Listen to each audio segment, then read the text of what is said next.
Chers amis, Shabbat Shalom, nous allons étudier la paracha de Vayetse. Vayetse Yaakov Be'er Sheva.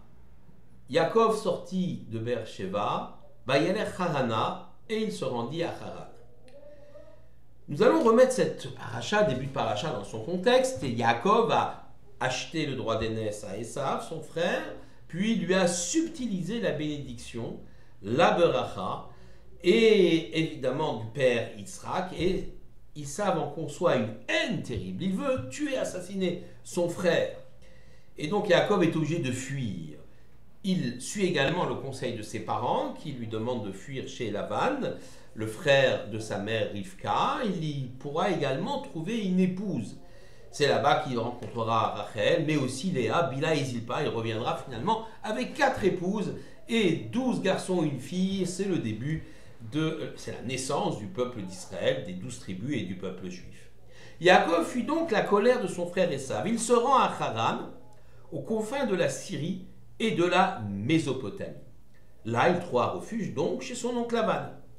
En chemin, il s'arrête d'abord sur un lieu prestigieux, mais avant, il va passer 14 années dans la yeshiva de Shem et Ever. Mais avant, il s'arrête donc, comme je le disais, dans un lieu prestigieux, le Har Moriah, le futur mont du temple, là où son père Yitzhak a failli être sacrifié par son grand-père Abraham, mais Yaakov l'ignore. Il est écrit Vaïfga Mamakom. Vayalan Sham, il a atteint l'endroit, il y passa la nuit. Le mont Makom, qui signifie l'endroit sacré, celui du mont Moriah, celui où sera construit le temple de Jérusalem, est répété par 3 fois dans le même verset. Vaïfga Mamakom, il a atteint l'endroit. Il a pris des pierres du Makom de l'endroit, et puis plus tard, Vaïshka Bamakom, il s'est couché à cet endroit-là.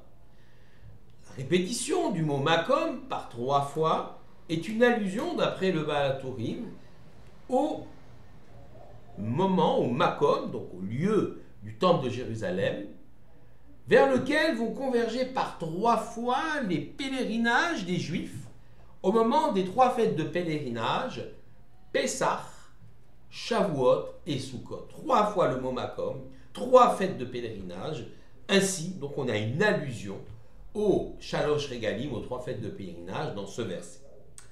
Mais il passe donc la nuit là-bas, et dans la nuit, il fait un rêve étrange. Une échelle est posée sur le sol, et son sommet se perd dans les cieux. Sulam Mutsav Artsav Rosho Magia Shamaima. Les anges la parcourent, montent et descendent. Le Rav Chaim Ben Atta, 1696-1143, commande ce passage dans son ouvrage Or HaChaim, la lumière de la vie.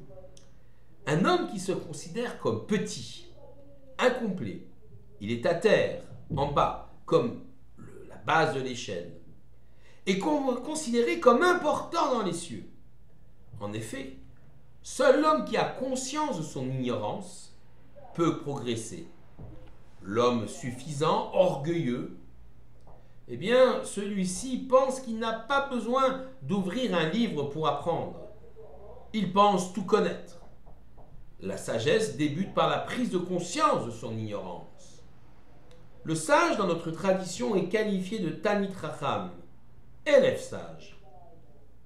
En effet, celui qui veut acquérir la connaissance, qui veut acquérir l'intelligence, doit accepter qu'il sera un élève perpétuel, qu'il aura toujours quelque chose à apprendre. La Torah issue de l'Esprit divin, en effet, porte une infinité de sens, et la vie d'un homme est trop courte pour pouvoir cerner tous ses sens. Par contre, génération après génération de Juifs, la sagesse, ou l'édifice de la sagesse d'Israël, se construit. Nous ne pouvons pas nous appuyer, ou nous ne pouvons plutôt nous appuyer que sur nos anciens qui nous ont transmis le savoir afin à notre tour de le faire progresser. Une autre explication de l'échelle du Soulam nous est proposée. La valeur numérique de l'échelle, la gematria, on appelle ça la gematria, du mot Soulam, est équivalente au mot mammon, l'argent. L'argent est l'élément le plus matériel qu'il soit. Il est comparable à cette échelle qui, elle, est posée à terre. le bas de l'échelle.